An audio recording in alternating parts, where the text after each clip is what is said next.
കടലിന്റെ അടിയിലേക്ക് ഒരു പരിധിയിൽ കൂടുതൽ ആഴം കഴിഞ്ഞാൽ പിന്നെ വെളിച്ചം തീർത്തും ഉണ്ടാവുകയില്ല. ആ കാരണം കൊണ്ട് തന്നെ ആഴക്കടൽ ഇരുണ്ട നിഗൂഢമായ ഒരു ഇടമാണ്. തന്നെയുമല്ല, കടലിന്റെ മറ്റ് ഭാഗങ്ങളിൽ കാണുന്നത് പോലെയോ അല്ലെങ്കിൽ കരയിൽ നമ്മൾക്ക് കണ്ട് ശീലമുള്ള ജീവികളെയോ പോലെയുള്ളതല്ല ആഴക്കടലിലെ ജീവജാലങ്ങൾ. മറ്റേതോ ഗ്രഹത്തിൽ നിന്ന് വന്നവരെന്നത് പോലെ വിചിത്ര രൂപികളാണ് ആഴക്കടൽ ജീവജാലങ്ങൾ. പക്ഷെ ചിലപ്പോഴെങ്കിലും ചില ആഴക്കടൽ ജീവജാലങ്ങൾ കടലിന്റെ ഉപരിതലത്തിൽ വരാറുണ്ട്. ഉദാഹരണത്തിന്, ഈ അടുത്ത കാലത്ത് സമൂഹ മാധ്യമങ്ങളിൽ പ്രചരിച്ച ഒരു വീഡിയോ ആഴക്കടൽ മത്സ്യങ്ങളായ ആംഗിൾ ഫിഷും ഓർ ഫിഷും കടലിന്റെ ഉപരിതലത്തിലും കരയിലും വന്നടിഞ്ഞ വീഡിയോ. ആ വീഡിയോകൾ എന്ന് പകർത്തപ്പെട്ടതാണ്, അതായത് ഈ അടുത്ത കാലത്തുള്ളതാണോ എന്നുള്ളത് അവ്യക്തമാണ്. ഇത്തരത്തിൽ ആഴക്കടൽ ജീവികൾ കടലിന്റെ മുകളിൽ വരുന്നതുമായി ബന്ധപ്പെട്ട് സംബന്ധിച്ച് നിരവധി മിത്തുകളോ അല്ലെങ്കിൽ വ്യാഖ്യാനങ്ങളോ അബദ്ധ പ്രചരണങ്ങളോ ഒക്കെ നടക്കുന്നുണ്ട്. ഭൂമിയുടെ അവസാനമായി എന്നും ഭൂമി നശിക്കാൻ പോകുന്നുവെന്നും അതിശക്തമായ ഭൂകമ്പം അല്ലെങ്കിൽ സുനാമി, ഇനി അതുമല്ലെങ്കിൽ മറ്റെന്തെങ്കിലും വിനാശകരമായ ഒരു ഭൗമ പ്രതിഭാസം ഉണ്ടാകുന്നതിന്റെ മുന്നോടിയാണ് ഇവർ പ്രത്യക്ഷപ്പെടുന്നത് എന്നെല്ലാം പറയപ്പെടുന്നു. ഇത്തരം പറച്ചിലുകളിൽ വലിയ കഥയൊന്നുമില്ല, സത്യമൊന്നുമില്ല എന്ന് നമുക്ക് എല്ലാവർക്കും അറിയാം. പിന്നെ എന്തുകൊണ്ടാണ് ഇത്തരം ആഴക്കടൽ ജീവജാലങ്ങൾ സമുദ്രത്തിന്റെ മുകളിൽ വരുന്നത് എന്നതിന്റെ ശാസ്ത്രീയ വിശദീകരണമാണ് നമ്മൾ ഇന്ന് എടുത്തത്. നമസ്കാരം, ചെറുതല്ല കാര്യത്തിന്റെ പുതിയ വീഡിയോയിലേക്ക് എല്ലാവർക്കും സ്വാഗതം. നമ്മുടെ ഇന്നത്തെ കാര്യത്തിലേക്ക് കടക്കുന്നതിന് മുമ്പ്, വിഷയത്തിലേക്ക് കടക്കുന്നതിന് മുമ്പ്, അതായത് എന്തുകൊണ്ട് ആംഗ്ലർ ഫിഷും ഓർ ഫിഷും കടലിന്റെ മുകളിൽ പ്രത്യക്ഷപ്പെട്ടു എന്ന് ശാസ്ത്രീയമായി അന്വേഷിക്കുന്നതിന് മുമ്പ് ആംഗ്ലർ ഫിഷും ഓർ ഫിഷും ആരാണ്, അവയുടെ എക്കോളജി എന്താണെന്ന് ഒന്ന് നോക്കിപ്പോവാം.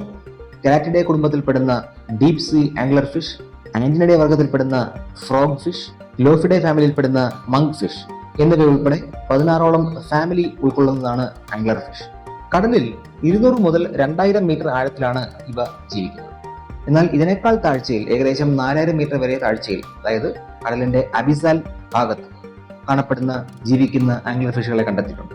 കടലിന്റെ അടിത്തട്ടിനെ താഴ്ചയുടെ അടിസ്ഥാനത്തിൽ വർഗീകരിച്ചിരിക്കുന്ന ഒരു വിഭാഗമാണ് അബിസാൽ സോൺ. ഇത്രയും ആഴത്തിൽ ആയതുകൊണ്ട് തന്നെ ഈ ഭാഗങ്ങളിൽ കനത്ത ഇരുട്ടും പ്രഷറും അതുപോലെ തന്നെ തണുപ്പും കൂടുതലായിരിക്കും. ഇത്തരം സാഹചര്യങ്ങളിൽ ജീവിക്കുന്ന മത്സ്യങ്ങളാണ് ആംഗ്ലർ ഫിഷുകൾ. പ്രധാനമായിട്ടും അറ്റ്ലാന്റിക്, പസഫിക് സമുദ്രങ്ങളിലാണ് എങ്കിലും ലോകത്തിലെ ഒട്ടുമിക്ക സമുദ്രങ്ങളിലും ആംഗ്ലർ ഫിഷിന്റെ സാന്നിധ്യം കണ്ടെത്തിയിട്ടുണ്ട്. ആംഗ്ലർ ഫിഷുകൾ ആഴക്കടലിലാണ് കാണുന്നതെങ്കിലും ചില വർഗ്ഗങ്ങളെ, ചില സ്പീഷീസുകളെ ആഴം കുറഞ്ഞ ഭാഗങ്ങളിലും ചിലപ്പോൾ കോറൽ റീഫിനോട് ചേർന്നും അതല്ലെങ്കിൽ കോണ്ടിനെന്റൽ ഷെൽഫിനോട് ചേർന്നും എല്ലാം കാണപ്പെടുന്നുണ്ട്. കോണ്ടിനെന്റൽ ഷെൽഫ് എന്നതും നേരത്തെ പറഞ്ഞ വർഗീകരണത്തിന്റെ ഒരു ഭാഗമാണ്.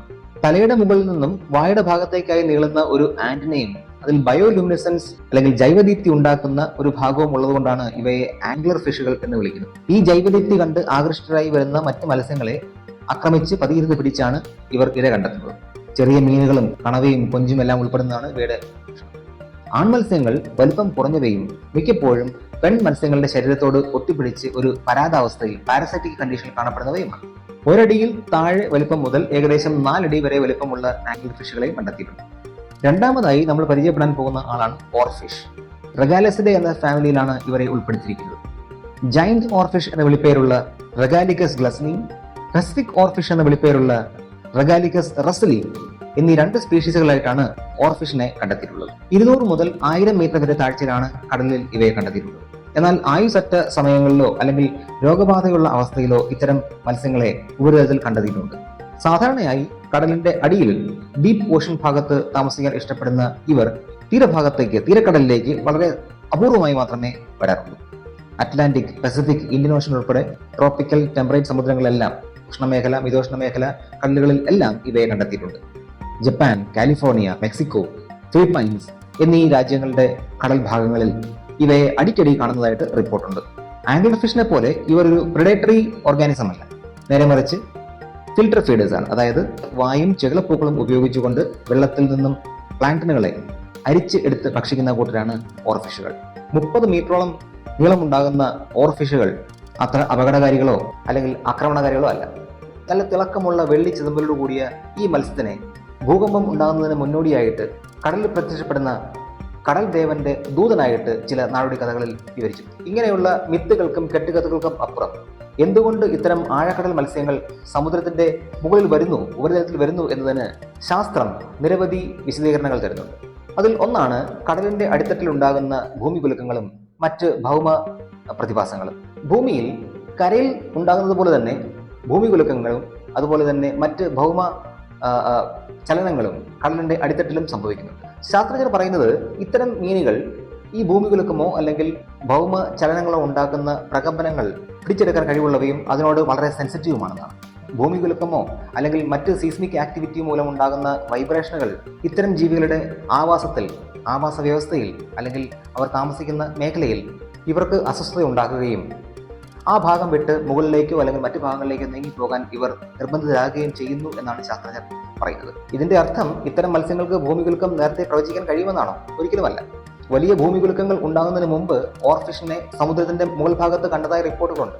ഉദാഹരണത്തിന് 2011 ജപ്പാനിൽ ഉണ്ടായ ഭൂകമ്പം, 2021 സൗത്ത് സാൻഡ്വിച്ച് ദ്വീപുകളിൽ ഉണ്ടായ ഭൂകമ്പം. പക്ഷേ ഇതിനൊന്നും വ്യക്തമായ സോളിഡ് ആയിട്ടുള്ള സയന്റിഫിക് പ്രൂഫുകൾ ഇല്ല. ഇപ്പോഴും ഇത്തരം വാദങ്ങൾ ഫാക്ച്വലായിട്ട് തെളിയിക്കപ്പെടാതെ തിയറിയായി തന്നെ അവശേഷിക്കുന്നു. രണ്ടാമത്തെ കാരണം സമുദ്രത്തിലെ ജലപ്രവാഹങ്ങളിലും അതുപോലെ ടെമ്പറേച്ചറിലും ഉണ്ടാകുന്ന മാറ്റമാണ്. ഗ്ലോബൽ വാർമിംഗ്, സമുദ്രത്തിലെ അണ്ടർ വാട്ടർ കറണ്ട്, കാലാവസ്ഥാ വ്യതിയാനം, ഇതെല്ലാം ജീവികളുടെ ആവാസ വ്യവസ്ഥ തകർക്കുകയും പ്രത്യേകിച്ചും ഇത്തരം ജീവികളുടെ ആഴക്കടൽ ആവാസ വ്യവസ്ഥ തകർക്കുകയും അത് അവയെ അവിടെ താമസിക്കാൻ കഴിയാതെ അവിടം വിട്ട് മറ്റു ഭാഗങ്ങളിലേക്ക് നീങ്ങിപ്പോകാൻ ഇടയാക്കുകയും ചെയ്യും. ഇങ്ങനെ ഒരു സ്ഥലത്ത് നിന്ന് മറ്റൊരു ഭാഗത്തേക്ക് നീന്തി പോകുന്നതിന് ഇടയ്ക്ക് എപ്പോഴെങ്കിലും യാദൃശ്ചികമായി ഇത്തരം ജീവികൾ സമുദ്രത്തിന്റെ ഉപരിതലത്തിൽ എത്തുന്നതുമാകാം. മൂന്നാമത് ഒരു കാരണം പറയുന്നത് രോഗബാധ, പ്രായാധിക്യം അല്ലെങ്കിൽ ശരീരത്തിനേറ്റ മുറിവുകൾ എന്നിവയെല്ലാമാണ്. ഭൂമിയിൽ മറ്റ് ഭാഗങ്ങളിൽ കാണപ്പെടുന്ന ജീവികളെ പോലെ തന്നെ ആഴക്കടൽ മത്സ്യങ്ങൾക്കും രോഗബാധയുണ്ടാവാം, മുറിവേൽക്കാം, പ്രായാധിക്യവും ഉണ്ടാകാം. അങ്ങനെ വരുമ്പോൾ മറ്റ് ജീവികളെ പോലെ തന്നെ ഇവരും ശാരീരികമായി ദുർബലരാവുകയും ഒരുപക്ഷെ നീന്താൻ കഴിയാതെ കടലിന്റെ അടിയിൽ വെള്ളത്തിൽ മുങ്ങി തന്നെ തുടരാനുള്ള കഴിവ് നഷ്ടപ്പെട്ട് കടലിൽ പൊങ്ങി വരികയും തിരമാലയോടോ അല്ലെങ്കിൽ ഓളത്തിനോടൊപ്പം തീരത്തേക്ക് വരികയും ചെയ്യാം. കുറഞ്ഞ ഓക്സിജൻ ലഭ്യതയും പൊല്യൂഷനുമാണ് നാലാമതായി പറയുന്ന ഒരു കാര്യം. മലിനീകരണം പലപ്പോഴും കടലിൽ ഡെഡ് സോണുകൾ ഉണ്ടാക്കുന്നുണ്ട്. അതായത് ഓക്സിജൻ തീർത്തും കുറഞ്ഞ് ജീവികൾക്ക് താമസിക്കാൻ പറ്റാത്തതായ ഒരിടം. ഇങ്ങനെ വരുമ്പോഴും ആഴക്കടൽ മത്സ്യങ്ങൾ ആഴം കുറഞ്ഞ ഭാഗങ്ങളിലേക്ക് സമുദ്രത്തിന്റെ മാറാം. ഇത്തരത്തിൽ അവരുടെ ആവാസ വ്യവസ്ഥയിൽ തുടരാൻ പറ്റാത്ത അവസ്ഥ ശാരീരികമായോ അല്ലെങ്കിൽ പാരിസ്ഥിതികമായോ ഉണ്ടാകുമ്പോഴായിരിക്കാം മിക്കപ്പോഴും ഈ പറഞ്ഞതുപോലെയുള്ള ആംഗ്ലർ ഫിഷുകളോ അല്ലെങ്കിൽ ഓർ ഫിഷുകളോ ഡീപ് സീ മത്സ്യങ്ങൾ സമുദ്രത്തിന്റെ മുകളിൽ എത്തുന്നത്. ഡീപ് സീ മത്സ്യങ്ങൾ സമുദ്രത്തിന്റെ മുകളിൽ വരുന്നത്, സർഫസിൽ വരുന്നത് ഭൂമിയുടെ അന്ത്യത്തിലേക്കുള്ള സൂചനയാണോ എന്നതാണ് നമ്മളെ കുഴക്കുന്ന ചോദ്യം. ഭൂമികുലുക്കം ഉണ്ടാകുന്നതിന് മുമ്പ് വളരെ വിചിത്രമായ ചില സമയങ്ങളിൽ ഇവയെ സമുദ്രത്തിന്റെ മുകളിൽ കാണുന്നു എന്നല്ലാതെ ഇതിന് ശാസ്ത്രീയമായ അടിത്തറയൊന്നും ഇതുവരെ ഇല്ല.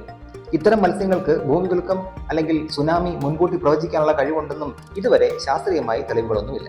നമുക്കറിയാവുന്നത് പാരിസ്ഥിതികമായ മാറ്റം, അത് നാച്ചുറൽ ആയാലും അതല്ല ഇനി മനുഷ്യന്റെ ഇടപെടൽ മൂലം മനുഷ്യന്റെ ആക്ടിവിറ്റി മൂലം ഉണ്ടാകുന്നതായാലും ആവാസ വ്യവസ്ഥയിൽ ഉണ്ടാകുന്ന മാറ്റമാണ് മിക്കവാറും ഇത്തരം ഡീപ് സീ മത്സ്യങ്ങൾ ഉപരിതലത്തിൽ വരാനുള്ള കാരണമായി തീരാവുന്നത്.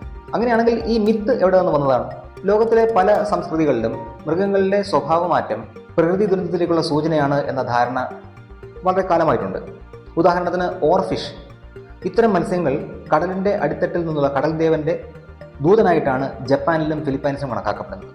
ഇവയെ കടലിന്റെ മുകളിൽ കാണുന്നത് സുനാമിയോ അല്ലെങ്കിൽ ഭൂമികുലുക്കമോ ഉണ്ടാകാൻ പോകുന്ന സൂചനയാണെന്ന് അന്നാട്ടുകാർ വിശ്വസിക്കുന്നു. ഇന്നത്തെ കാലത്ത് സോഷ്യൽ മീഡിയയിലൂടെ ഇതൊരു സെൻസേഷണൽ ഹെഡ്ലൈനായി മാറുകയും വളരെ വേഗത്തിൽ പ്രചരിക്കുകയും യഥാർത്ഥത്തിൽ ഉള്ളതിനേക്കാൾ വിശ്വാസ്യമാണ് അല്ലെങ്കിൽ ക്രെഡിബിൾ ആണെന്ന് തോന്നിപ്പിക്കുകയും ചെയ്യുന്നു എന്ന് മാത്രം. ഓർഫിഷും ആംഗ്ലർ ഫിഷും മാത്രമല്ല കടലിന്റെ അടിത്തട്ടിൽ നിന്നും മുകളിലേക്ക് വന്ന മറ്റ് ജീവജാലങ്ങൾ.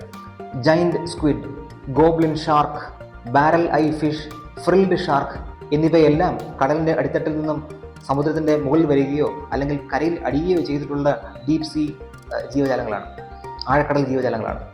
അപ്പോൾ അടുത്ത തവണ ഇത്തരം ഒരു വാർത്ത കേൾക്കുകയോ അല്ലെങ്കിൽ ജീവികളെ കാണുകയോ ചെയ്യുമ്പോൾ വെപ്രാൾപ്പെടുകയല്ല, പരിഭ്രമിക്കുകയല്ല വേണ്ടത്.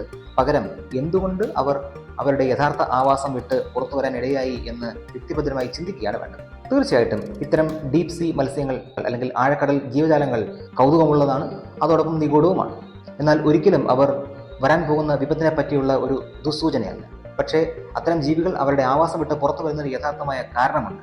ഒരിക്കലും അത് ഭൂമിയിൽ ഉടനെ നടക്കാൻ പോകുന്ന ഒരു വൻ പ്രകൃതി ദുരന്തത്തെയല്ല, നേരെ മറിച്ച് ഭൂമിയിൽ ഉണ്ടാകുന്ന ക്രമാനുഗതമായി ഉണ്ടാകുന്ന വളരെ പതുക്കെ ഉണ്ടാകുന്ന മാറ്റത്തെയാണ് സൂചിപ്പിക്കുന്നത്. കടൽ മാറിക്കൊണ്ടിരിക്കുന്നു, ഭൂമി മാറിക്കൊണ്ടിരിക്കുന്നു, പ്രകൃതി മാറിക്കൊണ്ടിരിക്കുന്നു, കാലാവസ്ഥ മാറിക്കൊണ്ടിരിക്കുന്നു. തീർച്ചയായിട്ടും ഭാവിയിലേക്ക് വരും തലമുറയ്ക്കായിട്ട് ഭൂമിയെ സംരക്ഷിക്കേണ്ടതിന്റെ ആവശ്യകതയിലേക്ക് വിരൽ ചൂണ്ടുന്നുണ്ട്.